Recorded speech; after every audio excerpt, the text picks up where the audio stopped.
पिछली press conference हुई थी 16 मई 2026 को और उसके बाद करीब एक महीने बाद इसका आयोजन किया गया है। इस एक महीने में जो मुख्य उपलब्धियां हुई हैं उसकी ओर आपका ध्यान आकृष्ट करना चाहता हूं। जो BNSS की धारा 107 है, जिसके तहत अपराध के माध्यम से अर्जित की हुई संपत्ति को जब्त करने का अधिकार दिया गया है, उसके तहत कुल 4 अपराधियों को चिन्हित करते हुए प्रस्ताव इस अवधि में भेजा गया है माननीय न्यायालय में। उसी प्रकार BNSS की धारा 126 और 135 जो CRPC की धारा 107 और 116 के इक्विवेलेंट है, उसके तहत भी इस अवधि में करीब 1,16,042 व्यक्तियों के विरुद्ध कार्रवाई की गई है एक महीने में, और 25,284 को बंद पत्र की कार्रवाई की गई है। CCA की धारा 3 जिसमें जिला बदर किया जाता है या थाने में उनके अटेंडेंस वगैरह लगाया जाता है, इसमें भी इस अवधि में 181 व्यक्तियों के विरुद्ध प्रस्ताव समर्पित किया गया है और 50 व्यक्तियों के विरुद्ध आदेश पारित करवाया गया है। उसी प्रकार CCA की धारा 12(1) जिसके तहत प्रिवेंटिव डिटेंशन का प्रावधान है, उसमें भी 2 अपराधियों के विरुद्ध प्रस्ताव भेजा गया है इस अवधि में, और पहले से जो कुछ प्रस्ताव भेजे गए थे तो कुल 6 अपराधियों के विरुद्ध निरुद्धादेश प्राप्त किया गया है। अपराध के मुख्य शीर्षों में भी अच्छी गिरफ्तारियां हुई हैं, जैसे हत्या के मामले में 724 गिरफ्तारी, डकैती के 106, लूट के 256, SC/ST एक्ट में 381, और इसी तरीके से बलात्कार, अपहरण जैसे संगीन कांडों में भी इस अवधि में कुल 10,513 अभियुक्तों की गिरफ्तारी की गई है। अभियोजन का जहां तक सवाल है, आपको मालूम है कि त्वरित विचारण के माध्यम से हमारी ये प्राथमिकता है कि ऐसे अभियुक्तों को जल्द से जल्द सज़ा दिलाई जाए। उसमें भी पुलिस मुख्यालय के तहत एक सेल लगातार काम कर रहा है और इस अवधि में विभिन्न न्यायालयों द्वारा 12,166 कांडों में कुल 16,136 व्यक्तियों को सज़ा दिलाई गई है, जिसमें से 100 व्यक्तियों को आजीवन कारावास, 44 व्यक्तियों को 10 वर्ष या उससे अधिक की सज़ा, 143 व्यक्तियों को 10 वर्ष से कम की सज़ा, 183 व्यक्तियों को 2 वर्षों की सज़ा और बाकी 15,666 व्यक्तियों को जुर्माने की राशि वगैरह की सज़ा दिलवाई गई है। इसमें गौरतलब है कि इस अवधि में आर्म्स एक्ट के 37 कांडों में 61 अपराध कर्मियों को सज़ा दिलवाई गई है, हत्या के 52 कांडों में 114 अभियुक्तों को, और लूट एवं डकैती के 19 कांडों में 28 अभियुक्तों को, बलात्कार एवं पॉक्सो से संबंधित 50 कांडों में करीब 65 अपराध कर्मियों को त्वरित विचारण कर माननीय न्यायालय से सज़ा दिलवाई गई है। इसमें इस अवधि में करीब 50,322 साक्षियों को साक्ष्य हेतु सूचित किया गया था, जिसमें से 23,712 उपस्थित हुए और उनमें से 22,600 साक्षियों की गवाही माननीय न्यायालय में कराई गई। विधि व्यवस्था को प्रभावित करने वाले अन्य मामलों में मुख्य रूप से सांप्रदायिक हिंसा के जो उसमें गिरफ्तारियां हुई हैं, उसमें सांप्रदायिक हिंसा के 4, पुलिस पर हमला के 187, भीड़ द्वारा हिंसा के कुल 1 और हर्ष फायरिंग के 3 सहित कुल 195 अभियुक्तों को गिरफ्तार कर जेल भेजा गया है। हमारे स्तर से अपराध नियंत्रण हेतु समकालीन अभियान भी चलाया जाता है। इस अवधि में उसकी मुख्य उपलब्धि है कि करीब 86,308 वाहनों की जांच समकालीन अभियान के दरमियान की गई है और इनमें से 8,604 यानी करीब 10% वाहनों का विभिन्न आरोपों में, विभिन्न अवमानना के मामलों में जो रूल नहीं फॉलो कर रहे थे उस मामले में शमन किया गया है। शमन की राशि करीब 1,24,88,060 रुपये है। कांड में जब्त वाहन 91, गिरफ्तार वांछित अभियुक्त इस दरमियान 819, उसी तरीके से 16 शस्त्र और 49 कारतूस के अलावे कुछ गांजा, स्मैक जैसे भी पदार्थ बरामद किए गए हैं। गांजा की बरामदगी करीब 165 किलोग्राम के आसपास। इस अवधि में बकरीद का त्यौहार शांतिपूर्ण तरीके से मनाया गया। विशेष उपलब्धि रही राजगीर मलमास मेला का शांतिपूर्ण तरीके से संपादन।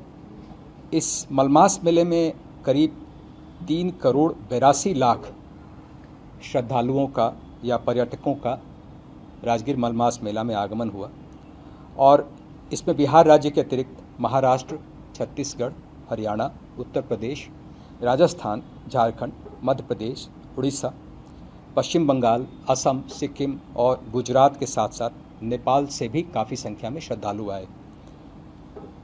इसका संपादन संचालन एक बहुत बड़ी समस्या थी, खास करके इतने बड़े फुटफॉल को ध्यान में रखते हुए। इसलिए 24x7 3 पालियों में लगातार लगभग 1200 दंडाधिकारी और पुलिस पदाधिकारी के साथ साथ 5000 पुलिस बल इसके शांतिपूर्ण निष्पादन के लिए लगाया गया था और उसके सहयोग के लिए टेक्नोलॉजी की भी सहायता ली गई थी। करीब 426 सीसीटीवी कैमरे इस पूरे क्षेत्र में लगाए गए थे। इसके साथ साथ राजगीर शहर एवं आसपास के क्षेत्रों में भी सुगम यातायात संचालन एक बड़ी समस्या थी, जिसके लिए विशेष ट्रैफिक प्लान तैयार करके उसको सफलतापूर्वक लागू किया गया। उक्त मेला के अवसर पर कोई ऐसी अप्रिय घटना नहीं हुई, छोटी मोटी घटनाएं हुई जिसका कानूनी तरीके से उसका निष्पादन कराया गया। इसके अलावा विशेष उपलब्धि के तौर पे कुछ आंकड़े हैं जिसके बारे में, इसमें नियमित हथियार 1 बरामद हुआ है, कारतूस 1356, बम करीब 10 बरामद हुए हैं, मिनीगन फैक्ट्री 5, जाली मुद्रा करीब 1,41,200 और 50,000 की नेपाल करेंसी, हेरोइन, गांजा वगैरह भी बरामदगी हुई है, जिसके बारे में आपको डिटेल में बता दिया जाएगा। खास करके जो कुर्की के मामले लंबित हैं उसके लिए हर रविवार को सभी जिलों को ये डायरेक्शन दिया गया है कि आप ऐसे कुख्यात अपराध कर्मियों के विरुद्ध जो कुर्की लंबित है उसको चिन्हित करके और डेमोन्स्ट्रेटिव तरीके से वो कुर्की का निष्पादन कराएं। इस आलोक में विशेष अभियान चला करके करीब 1642 कुर्की का निष्पादन पिछले 1 महीने में कराया गया है। इसके बारे में आपको डिटेल यहाँ से उपलब्ध करा दिया जाएगा। अब आपके यदि कोई प्रश्न है तो उनका स्वागत है। जैसा कि आप जानते हैं, नीट की जो है ये दोबारा परीक्षा कराई जा रही थी और ये एक बड़ी चुनौती के रूप में हमारे सामने था, लेकिन ये बताते हुए हर्ष हो रहा है कि ये परीक्षा बहुत शांतिपूर्ण तरीके से हो गई, संपन्न हुई और इस बीच में पुलिस की सक्रियता ऐसी रही कि लखीसराय ज़िले में बड़ी संख्या में सॉल्वर्स, जो डमी कैंडिडेट्स होते हैं, स्कॉलर्स जिसको आप बता सकते हैं, वो पकड़े गए। 9 करीब डमी कैंडिडेट्स ऐसे पकड़े गए। इसमें 3 सेंटर से ये 9 लोगों की गिरफ्तारी हुई। एक ओरिजिनल कैंडिडेट संजीत कुमार भी पकड़ा गया। एक अन्य गया मेडिकल कॉलेज का अर्पित राज, जो कि इस पूरे मामले का सेटर था, कुछ मामलों में उसकी सेटिंग थी, वो भी पकड़ा गया। इसके अलावा बायोमेट्रिक वेरिफिकेशन से संबंधित जो स्टाफ होते हैं उनकी भी 18 की संख्या में गिरफ्तारी हुई है और ऐसा आरोप है कि ये इस तरह के डमी कैंडिडेट्स या स्कॉलर कैंडिडेट्स के साथ मिल करके और बायोमेट्रिक वेरिफिकेशन प्रोसेस को कॉम्प्रोमाइज़ कर रहे थे। उस आरोप में इनको पकड़ा गया है। इस संबंध में 2 कांड दर्ज हुए हैं। कवैया थाना कांड संख्या 244-26 और 245-26, जिसमें आगे अनुसंधान जो है वो कराया जाएगा और इसकी सूचना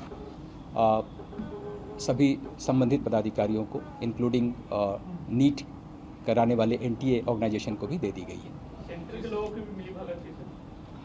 मैंने अभी सेंटर के बारे में ये जानकारी नहीं मिली है। मैंने ये बताया कि जो बायोमेट्रिक वेरिफिकेशन सिस्टम में आउटसोर्स्ड कर्मी लगे हुए थे उनकी मिली भगत सामने आई है और उसी आलोक में 18 लोगों को गिरफ्तार किया गया। गिरफ्तार किया गया है तो स्वाभाविक है कानूनी प्रक्रिया जो है आगे चलेगी, उसमें कांड भी दर्ज किया गया है। कहाँ की है, तो कुछ नाम है या अभी फ़िलहाल मेरे पास नाम नहीं है। ऐसे इसके बारे में डिटेल लखीसराय डीएम और एसपी अपना प्रेस कॉन्फ्रेंस कर रहे हैं, उसमें वो डिटेल उपलब्ध करा देंगे। सर दोनों एफआईआर लखीसराय में कर दी? दोनों एफआईआर लखीसराय। सर भरत तिवारी की हत्या हुई है, उसको पुलिस की समिक्षा कही जा रही है, सर उसको कैसे देखते हैं? देखिए, भरत तिवारी का जो मुठभेड़ हुआ है उसमें कांड दर्ज हुए हैं और उसके अनुसंधान के लिए डीआईजी शाहाबाद को, उसके पर्यवेक्षण के लिए डीआईजी शाहाबाद को पुलिस मुख्यालय के स्तर से प्राधिकृत किया गया है। वो सभी एफएसएल और अन्य जो सुविधाएं हैं उसका इस्तेमाल करते हुए वैज्ञानिक अनुसंधान कराएंगे, इस बात के लिए उनको निर्देश दिया गया है। इससे रिलेटेड आपको एक और जानकारी होगी कि इस मामले में हाई कोर्ट के रिटायर्ड जस्टिस की अध्यक्षता में एक न्यायिक जांच आयोग का भी गठन किया गया है, जिसका उद्देश्य है कि इस मामले में निष्पक्ष और पारदर्शी तरीके से जांच हो। टोटल कितने एफआईआर हुए हैं सर आरोप मामले में? उसमें 2 एफआईआर हुए हैं। उनके परिजन को एफआईआर नहीं, उसमें 2 एफआईआर हुए हैं और दोनों एफआईआर का नंबर जो है एक 169-26 है और दूसरा 170-26 है। सर कितने पुलिसकर्मियों पर इस मामले में कार्रवाई हुई है और आखिरकार गोली चलाने का दिशा निर्देश किसने दिया? देखिए, ये सब सारी बातें जो हैं वो एफआईआर में हैं, जो पब्लिक डॉक्यूमेंट है आप उसको देख सकते हैं। दूसरा ये कि इस मामले में लापरवाही जो है इस परिप्रेक्ष्य में सामने आई है कि जब पहली बार वो 16 तारीख को हमारे पदाधिकारी वहाँ गए थे तो उसमें जो अभियुक्त था उसको उन्होंने ठीक से हैंडल नहीं किया, टाइमली उसको नियंत्रण में नहीं ला सके और उसका वीडियो वगैरह वायरल हुआ। इस आरोप में एक एसएचओ, 2 सब इंस्पेक्टर, एक एएसआई और एक कांस्टेबल जो थाना से गए थे उनको सस्पेंड किया गया है। एक निजी चैनल ने स्ट्रिंग भी किया, उसमें साफ तौर से शाहपुर थाना के कुछ कर्मी बता रहे हैं कि प्रतिष्ठा का सवाल बन गया। ये मामला जो है चूँकि न्यायिक जांच में है, इसलिए पुलिस के स्तर से इसमें कोई भी बयान देना उचित नहीं होगा। ये सब जुडिस करना होगा, मैटर को प्रेजुडिस करना होगा रादर। तो इसलिए हमें उस पर न्यायिक जांच आयोग के मामले में कोई दखल नहीं देना चाहिए। सर आपने उपलब्धि बताई है, बहुत सारी कितने गिरफ्तारियाँ हुई, कितने, तो क्या इनकाउंटर भी एक उपलब्धि है आप लोगों की, उसमें कितना आपने इनकाउंटर किया उसके बारे में कोई डेटा है? देखिए, इनकाउंटर कभी भी उपलब्धि नहीं मानी जा सकती, लेकिन एट द सेम टाइम यह भी कहना उचित होगा कि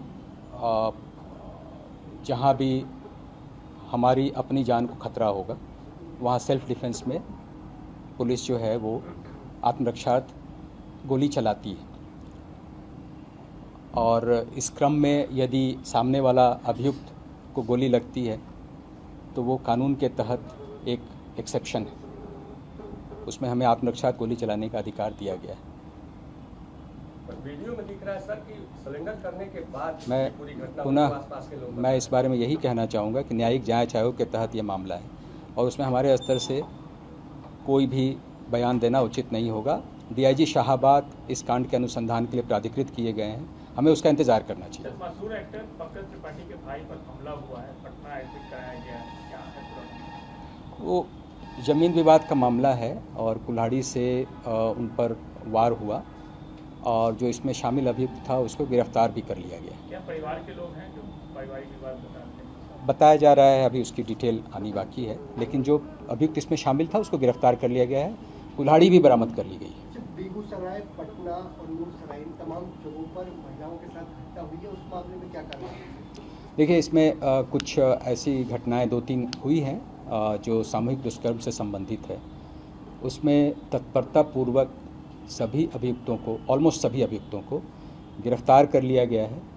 पीड़िता का मेडिकल जांच भी ससमय कराया गया है और उसका जो बयान होता है न्यायालय में वो भी कराया जा रहा है। और इस तरह की घटनाएं कई बार हो जाती हैं और इसको रोकने का सबसे अच्छा उपाय ये है कि इसमें त्वरित इन्वेस्टिगेशन हो, त्वरित विचारण हो और उनको सज़ा कराई जा सके, उस दिशा में हम प्रयत्नशील हैं। एक अंतिम सवाल है, समस्तीपुर का एक मोस्ट वांटेड अपराधी था ललन सिंह, जिसका इनकाउंटर हुआ है यूपी में, क्या उस पर आप लोगों ने भी नाम रखा हुआ था 1,25,000? इसकी जानकारी हमें नहीं है, लेकिन ये उसके दो भाई पहले भी इनकाउंटर में ये हुए हैं। ये तीसरा जो है यूपी भाग गया था, यहाँ से जब दबिश पड़ी तो यहाँ से यूपी भाग गया था, और फिर यूपी पुलिस ने भी वहाँ पे इनाम उन पे घोषित किया हुआ था, और वहाँ पे ये इनकाउंटर में इसकी मृत्यु हुई है। Subscribe to One India and never miss an update. Download the One India app now.